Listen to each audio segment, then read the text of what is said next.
c'est un document qui est présenté par le gouvernement chaque automne et qui est ensuite donc validé par le Parlement, hein, selon une procédure spécifique.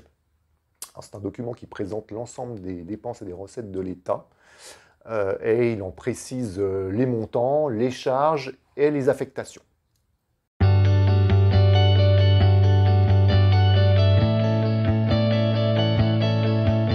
Suite à la parution du PLF, nous avons été auditionnés par un député de la commission des finances et qui voulait savoir un petit peu ce qu'on pensait de ce projet de loi de finances concernant les champs, donc éducation nationale et enseignement supérieur à la recherche. Alors nous, après l'analyse des différents PLF, on a vu et fait remonter un certain nombre d'informations et d'éléments qui nous paraissaient essentiels.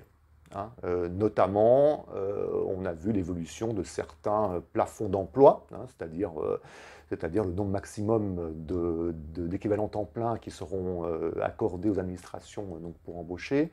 Et certains métiers, on a vu, étaient plus concernés que d'autres, notamment l'augmentation sensible du nombre d'AESH pour l'année prochaine.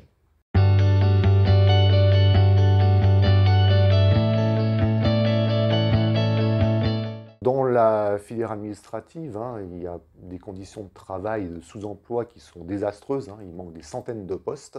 Or, après l'étude du PLF, on a vu que ces emplois n'étaient toujours pas pourvus.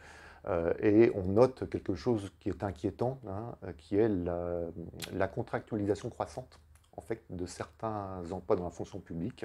C'est-à-dire qu'aujourd'hui, on arrive à des taux de contractuels qui sont extrêmement importants, de l'ordre de 25%. Et c'est quelque chose qu'on dénonce fortement, puisque il manque de perspectives pour les agents.